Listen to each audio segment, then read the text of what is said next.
Starting in the 1970s, a countercultural movement would change the way music was made forever. From grassroots beginnings in the backwaters of Britain, a new DIY approach to music making would give rise to a whole new genre. Not just a sound, but an attitude and an ethos. This is indie.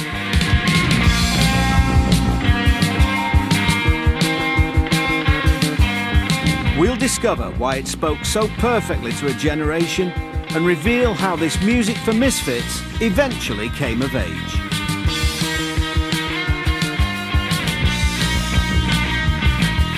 So, what is indie? Is it a genre of music generally accepted to involve noisy guitars? Is it a business model, small companies not beholden to major corporations? Or is it a state of mind? What's clear is the sense of rebellion. 40 years ago, the major record labels had total control of the music industry, and making your own record seemed completely out of the question, and it would take a ragtag bunch of outsiders and misfits to start the revolution. My whole thing about independence, it's not about whether your record's distributed by an independent person, whether it's an independent label.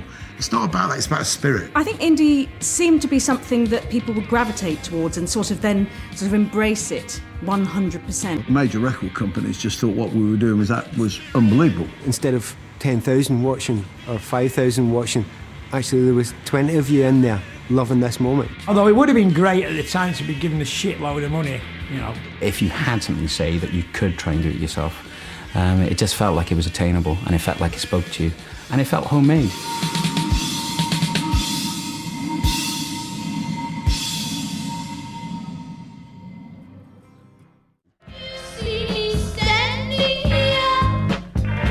But it was here in central Liverpool, opposite the site of the properly world-famous Cavern Club, that was another dank basement cellar that became equally legendary.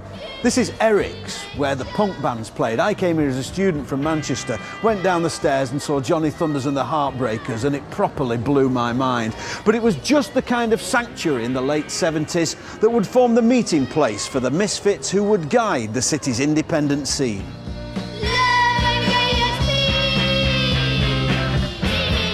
The disaffected all joined together in Eric's, really, and they were disaffected for various reasons. Eric's house band was big in Japan. Less than the sum of its parts, it included people who would go on to achieve massive success in the future. Ian Brodie from the Lightning Seeds. Holly Johnson of Frankie Goes to Hollywood. And it was formed by Bill Drummond, a set designer who went on to sell millions of records as founder of the KLF. And we had the Tony Hatch Book of Pop, which was the rules of pop music. And the first rule was, if a singer can't sing, she must have big breasts. So we knew we'd be fine. Bill, he was a big sort of strapping Scotsman who wore a kilt for the performances. He lived just near to my mum's, and we would get the 86 bus together to rehearsals every day, sometimes not speaking. Bill's just a weirdo, you know. It was this fascinating clash between avant-garde, counterculture ideas and a really strong Presbyterian background, and that was really interesting. Big in Japan had a theatrical aspect, but each individual was doing their own thing and doing what they thought was performance. Everyone acted out their fantasy of what art pop, new wave superstar was. And that's partly why it disintegrated.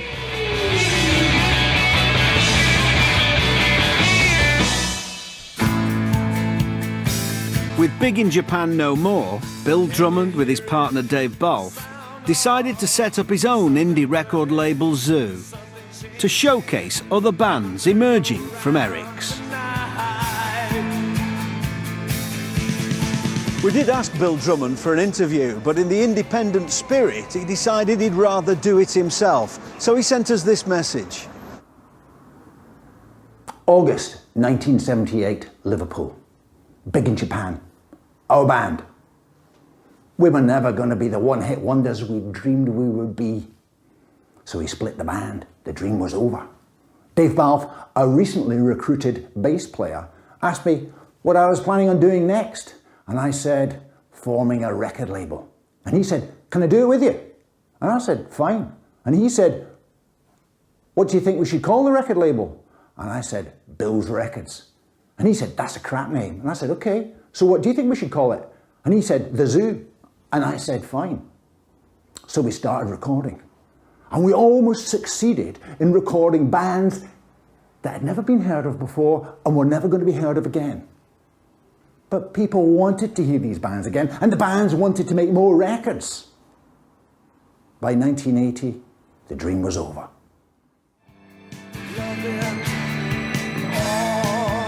Zoo was the vision of Bill and Dave to try and make 50 quid.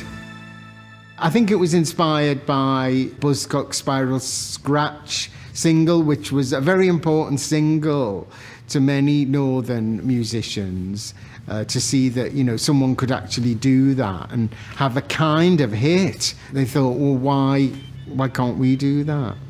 And so they did.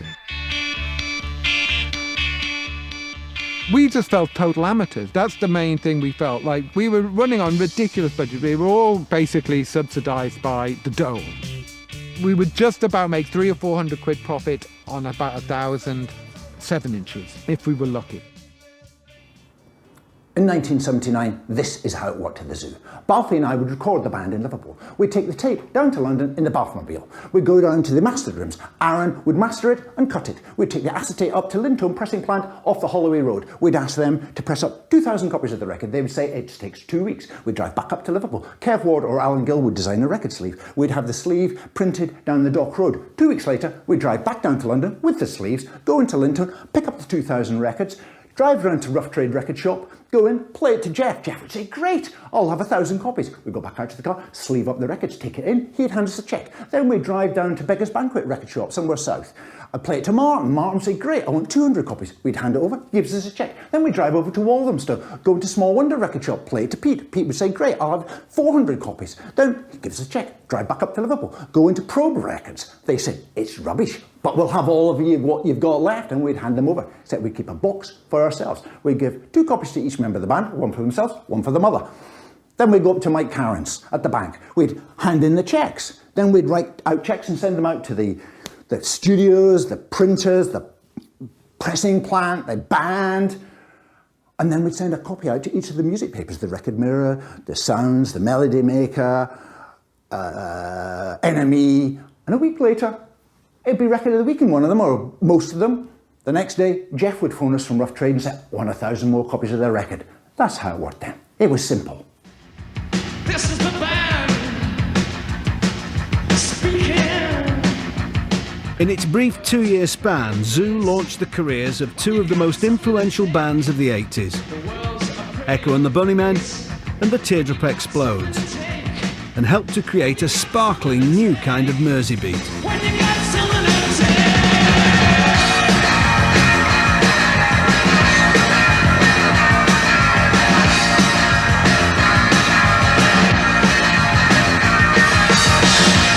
They're all really great songs that you can whistle on a ladder.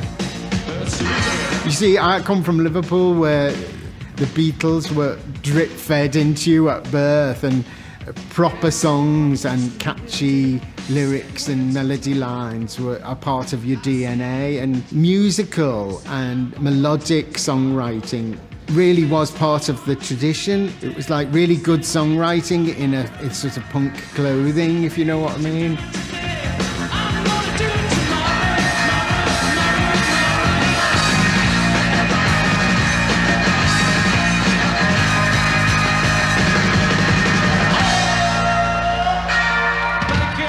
Independent music to me is when you're independent.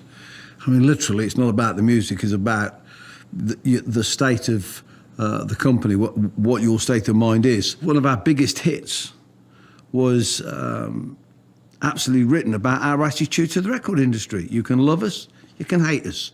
You ain't ever going to change us, because we ain't ever going to be respectable. And that went on to be number one. Take or leave us, only please believe us. We ain't ever gonna be respectable. The indie sector might have hated Pete Waterman, but he'd be instrumental in where independent music went next. Hello, I'm Bill Drummond. I sometimes call myself King Boy D, and I'm Rockman, and that's what I'm going to be called today. And we're the Justified Ancients of Movement. For it was the Coventry pop Svengali who showed Bill Drummond and Jimmy Corti how to make a #1 record.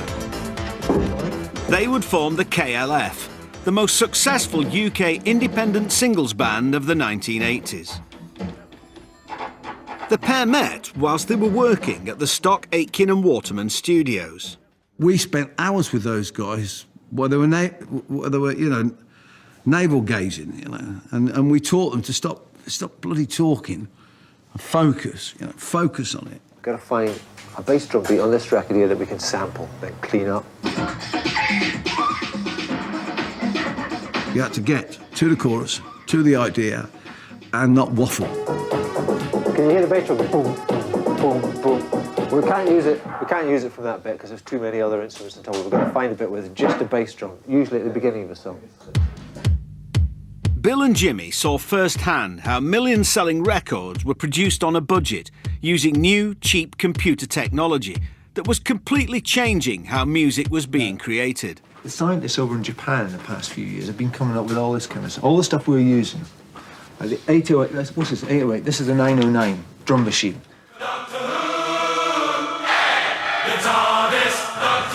They built their own studio in a squat in Stockwell, and then, in true indie fashion, they had a go at writing their own hit record.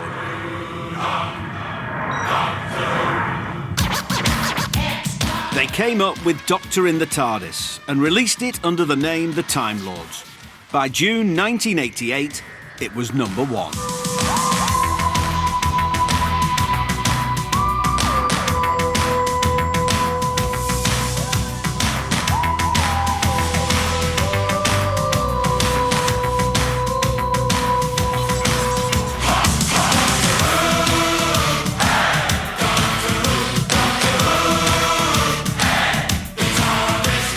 Doctor in the TARDIS was produced by Jimmy and Bill and released on their own label KLF Communications. It might have been a novelty dance record, but it had the DIY independent ethos right at its heart. It was an indie spirit forged in the early part of Bill Drummond's career when, in the late 70s, he founded the seminal record label Zoo, home to the likes of Echo and the Bunnymen and Teardrop Explodes, who all played here at Eric's. But by the mid-80s, he'd left the indie world behind and he was working for the enemy, the major label Warner's.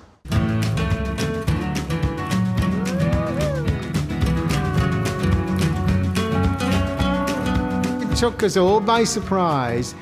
By this time, Bill had become a record company executive, a despised record company executive, really, in many ways. That's how we viewed them, as A&R souls.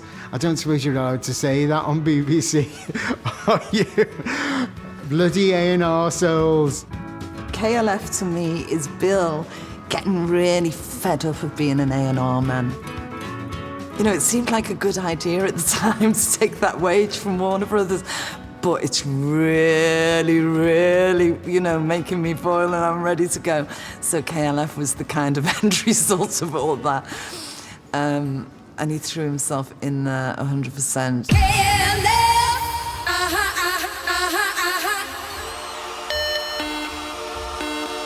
KLF is gonna rock you.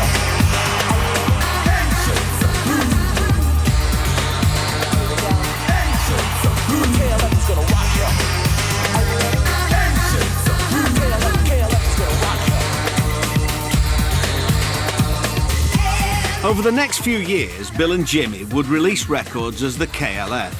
With another #1, 5 more top 10s and a smash hit in America, For an 18-month period, the KLF were the biggest selling singles band in Europe.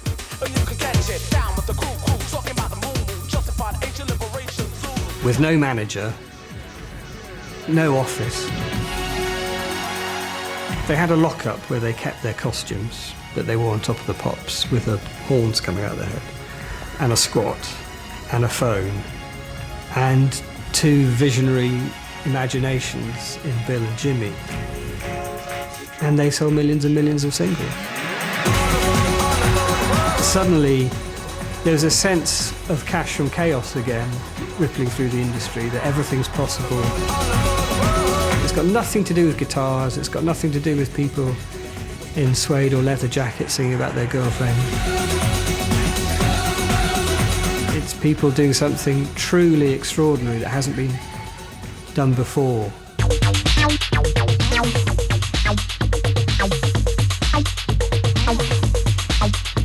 The KLF had been inspired by acid house, a grassroots dance movement that had captured the nation's youth in the late 80s. When acid house and kind of ease and rave culture started coming in, I actually thought that was the end of indie music, and we stopped Tallulah Gosh in 1988 because I thought, you know, what's the point? No one's going to be interested in this. And it was really true that for a couple of years, no one was. Everybody was into dance music. Acid house had made indie guitar music seem obsolete almost overnight. But some guitar bands took it as a source of inspiration and would use it to revitalise their sound. I think the big thing that happened to indie music was ecstasy, and the kind of prim, don't eat meat, you know, gotta wear black people went, okay, I'll have a cheeky half, and it completely changed that musical landscape. Dance culture and going to those places and seeing raves, suddenly hanging out with different people, they completely changed the way of working and the musical output and their way of thinking, and so there was a really big shift.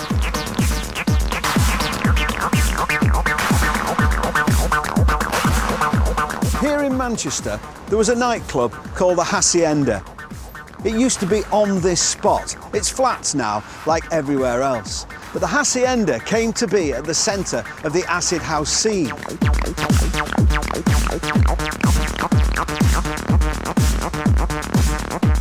It was buzzing, and amongst the legions of revellers here were the Happy Mondays, who absolutely fell in love with the scene. Very full, loud, sweaty, and the coolest place to be on earth, really. You know, obviously, you know, it was that everyone in there was on ecstasy, so it was great. Well, I'd say about 97% of people in there at that time was on E. The Happy Mondays were under the balcony, flogging E's. That's what the Happy Mondays were doing, right underneath where I was playing. They were part of that scene. Everyone was part of that scene. It was like a huge secret society for 2 years. By the late 80s, an underground dance movement had a generation in the grip of euphoria. Acid house had all but swept away the indie of old.